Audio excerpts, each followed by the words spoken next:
In 2026, the Waffen-SS no longer exists as an organization, but traces of it still linger through a handful of surviving men, now scattered quietly across Europe and North America. Most are over 100 years old and live anonymous lives, their pasts known only through documents, court records, and fragments of testimony. Some names still surface in history. Otto Gunsche, Hitler's personal aide, survived years in Soviet captivity and died in Germany in 2003. Rokus Misch, a bodyguard and telephone operator in the Führerbunker, lived openly in Berlin until 2013, never expressing remorse. More recently, Hartmut Grundhofer, a former SS Panzer commander, died in 2023 at the age of 103. This is not a story about the war itself. It is about what came after, about survival, silence, denial, and the long shadow that followed SS men long after the Reich collapsed. After the defeat of Nazi Germany, the SS did not vanish overnight. It unraveled in stages, driven first by denial, then by fear. In the final weeks of the war, some senior SS officers still believed there was a way out. They hoped tensions between the Western Allies and the Soviet Union would erupt into open conflict. In that moment, they imagined a separate peace with Britain or the United States, allowing remnants of the Nazi system to survive as an anti-communist force. That calculation failed quickly. As that illusion collapsed, priorities shifted. If the SS could not survive as an institution, its leaders focused on preventing testimony. Heinrich Himmler issued orders to ensure concentration camp prisoners would not fall alive into enemy hands. Camps were evacuated under brutal conditions. Prisoners were forced onto long marches through snow and freezing rain, often without food, shelter, or proper clothing. These evacuations became known as the death marches. Thousands collapsed along roadsides and were shot where they fell. At the same time, documents were burned and records destroyed.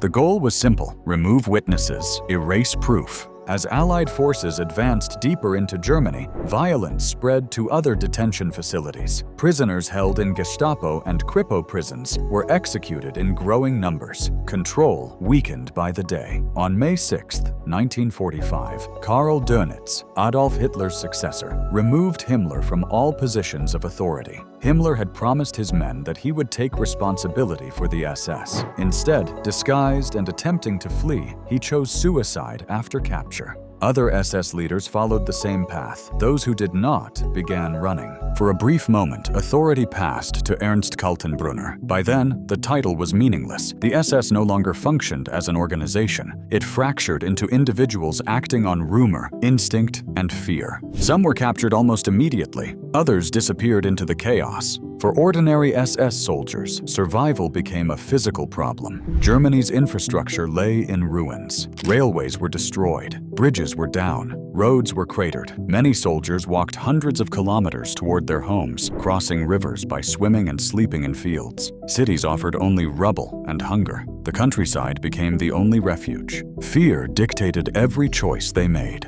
For many SS men, capture by Soviet forces meant summary execution or years of forced labor, so reaching American or British lines became a priority. Even then, safety was never guaranteed. Identification remained the constant threat. Blood-type tattoos beneath the arm marked SS membership, and Allied units knew where to look. Some men tried to conceal the mark with dirt or makeup. Others went further, cutting into their own skin to remove it. Prisoners were routinely searched, stripped, and inspected. Those identified as senior SS officers were often separated and executed. Lower-ranking soldiers, when they were spared, were typically sent to internment camps and released later. By the end of 1945, the SS had ceased to exist as a force. What remained were scattered men, stripped of power, carrying crimes into a post-war world that had not yet decided how or whether to confront them. As the fighting came to an end, the question of responsibility could no longer be avoided. In 1946, the Allies began formal efforts to prosecute those responsible for the SS system. Courts replaced battlefields. Interrogation rooms replaced bunkers. At Nuremberg and later at Schwäbisch Hall, investigators focused on the men who had commanded, enforced, and normalized mass violence. 74 SS members were formally accused, including figures such as Joachim Peiper and Sepp Dietrich. Inside detention centers, former SS officers quickly adapted. prisoners were often housed near one another, allowing stories to be aligned and responsibility diluted. Many testified under oath using nearly identical language, describing themselves as professional soldiers with no knowledge of crimes. Their strategy depended on gaps. If survivor testimony could be dismissed as hearsay, or if direct witnesses had not survived, doubt could be introduced. Survivors did testify. Civilians, former prisoners, and witnesses came forward, supported by more than 100 sworn accounts. Documents, photographs, and confessions reinforced their claims. Still, the defendants pushed back. Many argued that their statements had been extracted under torture. Others claimed Allied interrogators violated legal procedures. In court, they wore standardized uniforms with numbered identification tags, a visual reminder that their status had been stripped away. Yet even in custody, many continued to frame themselves as victims of victor's justice. Over time, that argument began to find room to breathe as the political climate changed. In the immediate aftermath of the war, denazification focused on demilitarization, democratization, and decentralization. But as the early Cold War took shape, priorities shifted. The Soviet Union gradually replaced Nazi Germany as the West's central concern, and anti-communism became a strategic necessity. Within that new framework, former German officers found an opening. Rehabilitation, once unthinkable, was now argued as useful, even practical. In 1950, that opening became concrete. Senior veterans drafted the Himmerauder Memorandum, calling for the restoration of Germany's armed forces and the rehabilitation of former soldiers, including those who had served in the Waffen-SS. The following year, Dwight D. Eisenhower added further momentum by publicly distinguishing between regular soldiers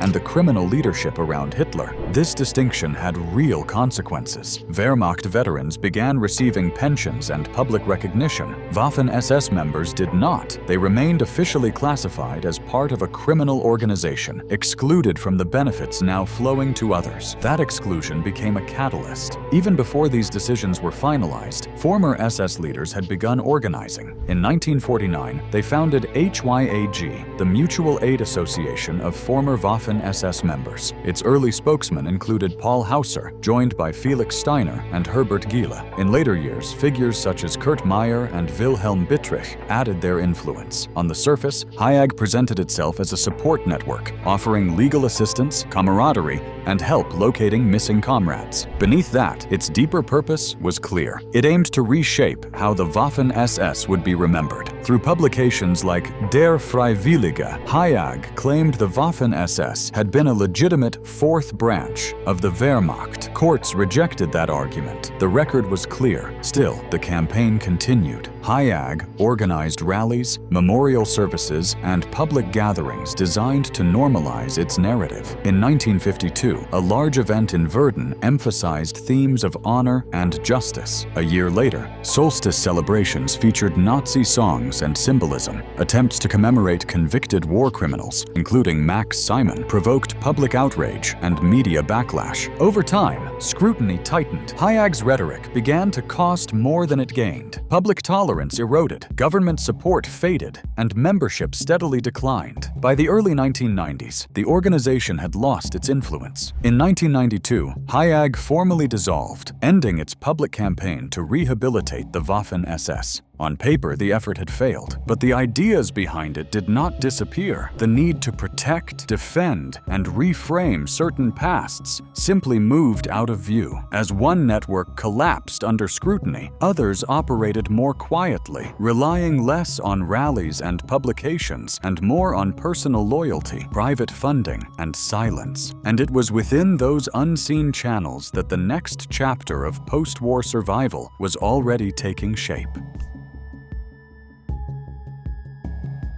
While courts sorted through evidence and issued verdicts, another system took shape alongside them. It did not argue its case in public or seek legitimacy in courtrooms. Instead, it operated through loyalty and discretion. One of its most recognizable figures was Gudrun Burwitz, the daughter of Heinrich Himmler. Raised at the center of the SS elite, she never distanced herself from her father's legacy. After the war, she rejected the reality of the Holocaust and recast her family's role as misunderstood rather than criminal. In the early early post-war years, Gudrun did not disappear into obscurity. She held a position within West Germany's intelligence services and moved comfortably within conservative social circles. Yet her real influence was exercised away from official institutions. In 1951, she joined Stille Hilfe, or Silent Aid, an organization operating largely beyond public scrutiny. Through it, she committed herself to supporting former SS members who were imprisoned, under investigation, or living as fugitives, extending a quiet lifeline that courts and governments could not easily reach. Stille Hilfe had been founded that same year by Helene Elisabeth von Isenburg, a German aristocrat with deep connections to conservative and Catholic circles. Publicly, the organization described itself as a humanitarian group offering legal aid and support to prisoners of war. In practice, its mission extended far beyond charity. It functioned as a lifeline for convicted war criminals and those seeking to evade justice altogether. The organization raised money quietly, often through private donors and sympathetic religious networks. Its connections to elements within the Catholic Church offered a degree of legitimacy and protection, even as suspicions grew around its activities. Lawyers were hired, appeals were financed, families of imprisoned SS men received steady financial support. In certain cases, discreet routes of escape were arranged. Through these channels, Stille Hilfe extended assistance to some of the most notorious figures of the Nazi system. Men such as Adolf Eichmann and Josef Mengele were supported as they fled Europe, often toward South America. Others, including Klaus Barbie, continued to receive legal and financial backing long after the war had ended. The purpose was never repentance or rehabilitation. It was continuity. Protection achieved not through defense in court, but through silence, patience, and distance from public view. Gradually, Gudrun Burwitz became a symbolic presence within this hidden world. She attended trials, visited imprisoned SS men, and appeared at far-right gatherings where she was received with reverence. To her supporters, she represented continuity and loyalty. To critics, she embodied refusal. There was no acknowledgement of victims and no recognition of crimes, only the repeated insistence that those who served the SS were persecuted rather than responsible. As public awareness grew, Stille Hilfe began to retreat from view. Media scrutiny, court rulings, and changing political attitudes made its work increasingly difficult. Leadership passed through several hands, and by the 1990s, the organization no longer operated openly in the way it once had. After Princess Helene Elisabeth von Isenburg stepped aside, figures such as Gertrude Herr, Adelheid Klug, and later H.J. Wirth oversaw its activities, reframing its mission around support for so-called political prisoners. Officially, Stille Hilfe claimed to have abandoned its focus on former SS men. In practice, it continued to assist individuals connected to Nazi crimes through legal aid, financial support, and personal advocacy. Its operations became smaller, quieter, and more fragmented, relying on private donations rather than public campaigns. By the early 2000s, the organization no longer held rallies or published statements, but it had not dissolved. It had adapted. That persistence is what gives Stille Hilfe its lasting significance. Even as Germany rebuilt, and even as courts issued final judgments, networks of loyalty endured beneath the surface. They no longer sought to rewrite history in public. Instead, they worked patiently, case by case, protecting certain men and preserving certain narratives. For those involved, accountability was never accepted as final. And in that quiet resistance, the war's aftermath stretched far beyond the battlefield, lingering long after the world believed it was over. These networks explain how protection worked in theory. What they do not show is how it looked in real life. To understand that, you have to step away from organizations and into individual lives.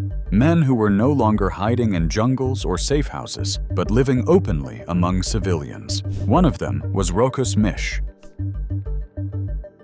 Rokus Misch survived the war not by disappearing, but by staying close to power until the very end. Born in 1917 in Upper Silesia, his early life was marked by loss. His father was killed in the First World War. His mother died when he was still a toddler. Raised by grandparents, Misch was pulled from school early and pushed toward learning a trade. Painting became his path. For a time, his life followed an ordinary rhythm. That changed in the late 1930s. Drafted for military service, Misch joined the SS Verfügungstruppe and was soon selected for the Leibstandarte SS Adolf Hitler. The assignment altered the course of his life. He moved quickly from anonymity to proximity. In 1939, during the invasion of Poland, he was promoted and briefly saw frontline combat. Wounded during negotiations at Modlin, he was deemed unfit for further front service. The injury redirected him inward, not away. Misch was reassigned to the Führerbegleitkommando, Hitler's personal escort unit. From that point on, his war unfolded at arm's length from the man at the center of the regime. He traveled with Adolf Hitler throughout the war, serving not only as a guard but as a telephone operator, messenger, and general orderly. He was one of the few allowed to carry a weapon in Hitler's presence. He listened, he watched, he waited. In January 1945, as Germany collapsed, Misch followed Hitler into the bunker beneath the Reich Chancellery. There, he handled communications as the city fell apart above ground. He heard the gunshots. He saw the bodies of Hitler and Eva Braun. He witnessed the aftermath of the Goebbels family murders. Few people remained alive who could say the same. When the bunker was abandoned, Misch escaped briefly before being captured by Soviet forces. He was taken to Lubyanka prison in Moscow, where he remained for years. Released in 1953, he returned to Berlin to a life that barely resembled the one he had left. He struggled to find work, refused to uproot his family, and eventually secured a loan to open a small interior design and painting shop. He ran it quietly for decades. What never changed was his loyalty. Misch never expressed remorse. He described Hitler as a normal, even kind man. When his daughter later uncovered Jewish ancestry within their family, the revelation fractured their relationship. Misch rejected it outright. He died in Berlin in 2013 at the age of 96. He was not prosecuted. He was not hidden. He lived openly, carrying memories no court ever fully tested. But Misch was not alone in the bunker. Another man stood even closer, entrusted with a final task that would define history itself. If Rokus Misch was a witness, Otto Günsche was an executor. Born in 1917 in Jena, he joined the Leibstandarte SS Adolf Hitler while still a teenager, drawn early into the inner machinery of the regime. By his early 20s, he had moved far beyond the role of an ordinary soldier. He became one of Adolf Hitler's personal adjutants, a position built on trust, proximity, and absolute obedience. Günsche's career followed a pattern common among elite SS officers. Periods close to Hitler were interrupted by formal training and frontline service, reinforcing both ideological loyalty and military discipline. By 1943, he had returned to Hitler's side permanently, serving as both adjutant and member of the Führerbegleitkommando. He was young, physically imposing, and regarded as dependable under pressure. That reliability would matter in the final days.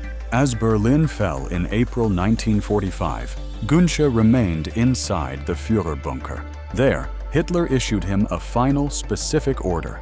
After his death, his body was not to be captured, displayed, or used as proof. It was to be destroyed completely. Günsche did not question the command. On April 30th, after the suicide of Hitler and Eva Braun, Günsche stood guard outside the room. He helped coordinate the removal of the bodies through the bunker's emergency exit into the garden of the Reich Chancellery. Blankets were used. Petrol was poured. The bodies were set alight under artillery fire as Soviet troops closed in. Günsche supervised the process until it was complete. It was the last act of loyalty he would ever perform. His escape did not last long. On May 1st, Günsche was captured by Soviet forces. What followed was not a trial, but years of interrogation. Soviet authorities were obsessed with one question. Had Hitler really died, or had he escaped? Günsche was questioned repeatedly, often harshly. He gave little away. His accounts were sparse, sometimes contradictory, and carefully limited. He spent nearly a decade in Soviet captivity before being transferred to East Germany and finally released in the mid-1950s. Unlike Misch, Günsche avoided public life entirely. He never gave interviews. He never wrote memoirs. He rejected attempts to turn him into a witness or a symbol. He lived quietly in West Germany, working ordinary jobs, saying almost nothing about the past. When he died in 2003, there was no reckoning, no confession, and no clarification. the man who carried out one of the most consequential acts of the 20th century, left behind silence. And that silence, like the fire he once supervised, erased more than it revealed. Karl Hooker did not look like a killer. That was part of the problem. Born in 1911 in Westphalia, he trained as a bank clerk and seemed destined for a quiet, administrative life. When unemployment hit during the early 1930s, he joined the SS, less out of fanaticism than opportunity. It was a decision that placed him inside one of the most lethal systems ever built, while allowing him to appear almost invisible within it. Hooker's rise followed paperwork, not gunfire. By the early years of the war, he had become an adjutant to senior SS officials running concentration camps, including Neuengamme and later Majdanek. His work revolved around schedules, orders, and coordination. He was not known for brutality in the open. His role was managerial, which later became the cornerstone of his defense. In 1944, Hooker was transferred to Auschwitz as deputy to the camp commandant. There, he operated close to the machinery of extermination. He denied ever participating directly in selections on the ramp. He claimed ignorance. He claimed distance. Yet witnesses placed him inside the camp's administrative core, aware of deportations, aware of killings, aware of what Auschwitz existed to do. After the war, Hooker spent only a short time in a prisoner of war camp. By 1946, he was free. He returned to civilian life and resumed work in banking, rising once again into a senior position. For years, he lived without disturbance, blending into post-war West Germany as if the camps had never existed. That illusion broke in the 1960s. Investigators finally tracked him down, and he was brought before a Frankfurt court. Survivors testified. Prosecutors argued that administration was not neutrality. The court agreed, in part. Hooker was convicted of aiding and abetting murder and sentenced to 7 years in prison. It was a modest sentence. Even by the standards of the time, he served it, and when he was released, he returned to banking. No exile, no permanent stigma. His life resumed. Then, years later, a photo album surfaced. It showed SS officers at Auschwitz smiling, relaxing, celebrating birthdays. Among them was Hooker. The images contradicted his claims of distance. Forensic analysis later suggested he had been present on the selection ramp after all, wearing a different uniform than expected. The discovery reopened questions that courts had already closed. Hooker died in 2000. His case left behind an uncomfortable truth. The system did not always rely on sadists. Sometimes it relied on men who filed papers, followed orders, and went home after work. And if Hooker showed how mass murder could hide behind bureaucracy, the next figure would demonstrate something even more unsettling. Friedrich Peter's post-war life followed a path few SS men ever managed. Born in 1921 in Upper Austria, he did not come from an extremist household. His father was a social democrat, a railway worker shaped by labor politics rather than ideology. Yet by the late 1930s, Peter had joined the Nazi Party. During the war, he served as an SS Oberscharführer with Einsatzgruppe D, a mobile killing unit operating on the Eastern Front. These units did not fight armies. They exterminated civilians. Between 1941 and 1942, Einsatzgruppe D murdered tens of thousands of Jews and Soviet prisoners of war. Peter later claimed ignorance. He argued that he had no knowledge of mass shootings and no role in executions. Historians found that explanation implausible. His rank, proximity, and unit assignment made awareness unavoidable. After the war, Peter was interned briefly by American forces. He was released without trial. Like many others, he denied everything. And unlike most, he did not retreat into obscurity. He reinvented himself. Peter trained as a teacher, rose through the education system, and became a respected school inspector in Upper Austria. He edited professional journals. He built credibility. By the early 1960s, he had entered politics, joining the Freedom Party of Austria. Within a few years, he was its leader. Publicly, Peter positioned himself as a liberal nationalist. He spoke of pluralism, reform, and democratic responsibility. Privately, his wartime past remained buried. In the 1970s, his party gained influence enough to play kingmaker in Austrian politics. Peter became a central figure in negotiations with the Social Democrats, shaping governments without ever holding the highest office himself. Then the past surfaced. Nazi hunter Simon Wiesenthal published evidence detailing Peter's role in Einsatzgruppe D. The accusations were specific: dates, locations, units, death counts.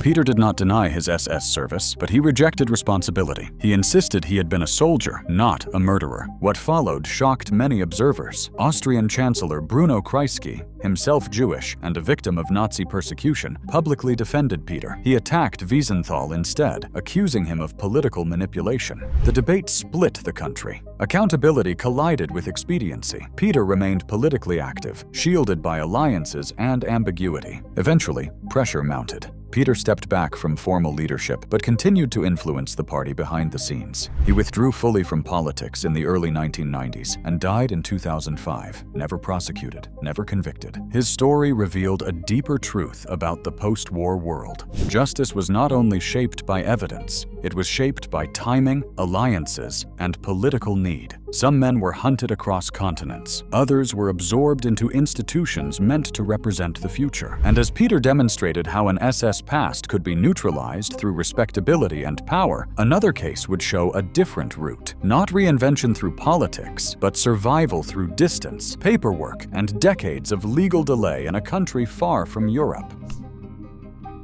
Helmut Oberlander's survival did not depend on silence alone. It depended on paperwork, geography, and time. Born in 1924 in what is now Ukraine, Oberlander was an ethnic German who came of age as Nazi forces pushed east. At 17, he was recruited into Sonderkommando 10A, a unit attached to Einsatzgruppe D. Its function was not combat, it was extermination. Oberlander later described himself as an interpreter. He claimed his role was limited to translating Russian radio transmissions and facilitating communication between German officers and local civilians. On paper, that explanation sounded narrow. In practice, Sonderkommando 10A was responsible for mass shootings across southern Ukraine, Crimea, and the Caucasus. Entire Jewish communities were wiped out. Historians and courts would later conclude that no one serving in such a unit could plausibly claim ignorance. After the war, Oberlander avoided immediate prosecution. In 1954, he immigrated to Canada with his wife.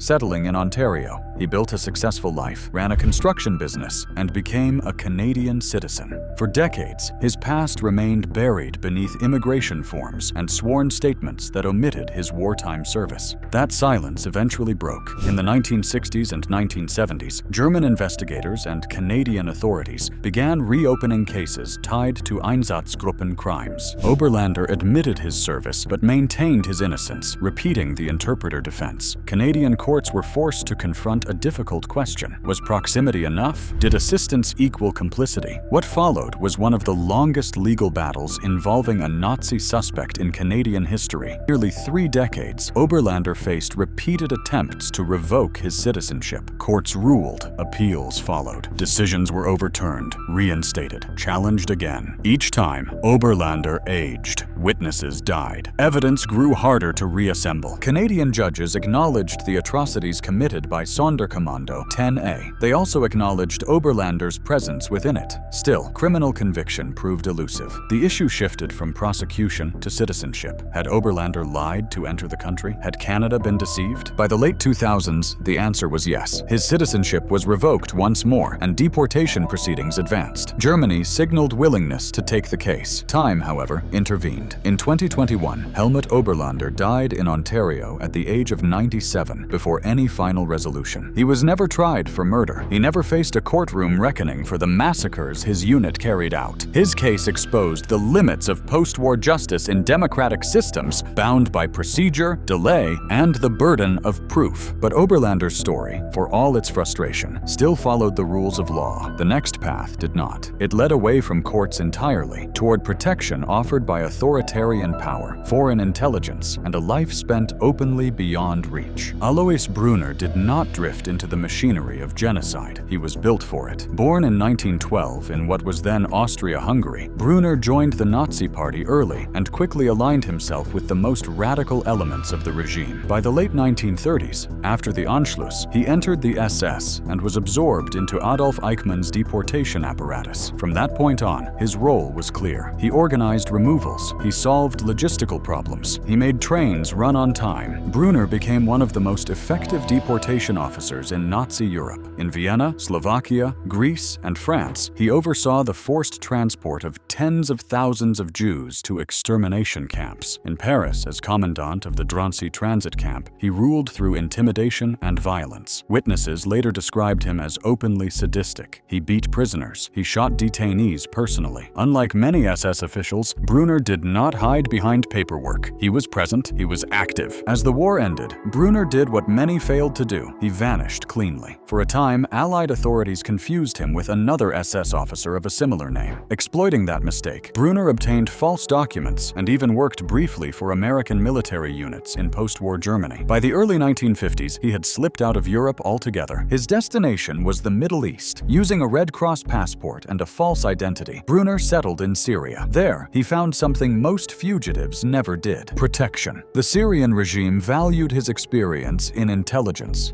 interrogation, and repression. Brunner reportedly advised security services and lived under state guard for decades. Western governments knew where he was. Nazi hunters tracked him. Arrest warrants were issued. Extradition requests followed. Syria ignored them all. Brunner lived openly in Damascus, occasionally granting interviews in which he expressed no remorse. He mocked his pursuers. He boasted about his work. There were attempts to kill him. Parcel bombs sent in the 1960s and 1980s cost him an eye and several fingers. He survived them all. Each attack reinforced his isolation and his protection. As years passed, rumors of his death surfaced repeatedly. Dates varied. Locations shifted. None were confirmed. In the 1990s, German prosecutors offered large rewards for information leading to his arrest. Journalists claimed sightings. Intelligence files were quietly closed or destroyed. By the early 2000s, Brunner simply faded from view.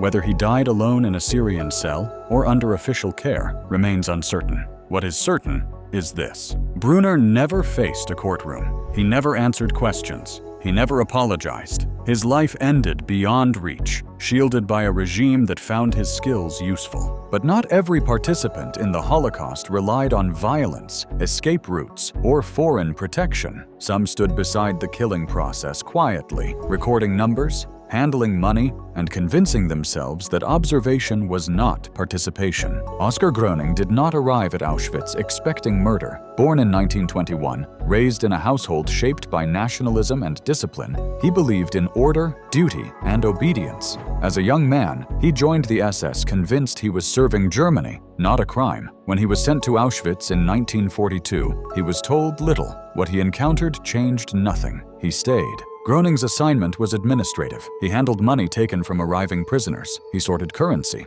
He logged valuables. On paper, his role seemed distant from violence. In reality, it placed him at the center of extermination. He witnessed selections on the ramp. He saw children killed. He watched people sent to their deaths and returned to his desk to continue counting. Unlike many others, Gröning did not deny what he saw. He acknowledged the gas chambers. He acknowledged the crematoria. He admitted that Auschwitz was built for murder. Yet for decades after the war, he lived an ordinary life in Germany. He worked in industry. He raised a family. He avoided the subject. When relatives confronted him, he reacted with anger, insisting the past remain untouched. Years later, Gröning broke his silence. Disturbed by Holocaust denial, he spoke publicly, confirming the reality of what he had witnessed. His testimony angered neo-Nazis and brought attention he had long avoided. It also brought prosecutors back to his door. In 2015, more than 70 years after Auschwitz,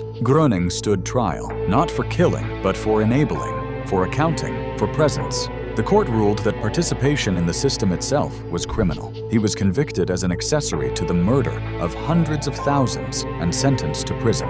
He was 94 years old. Gröning died in 2018 before serving his sentence.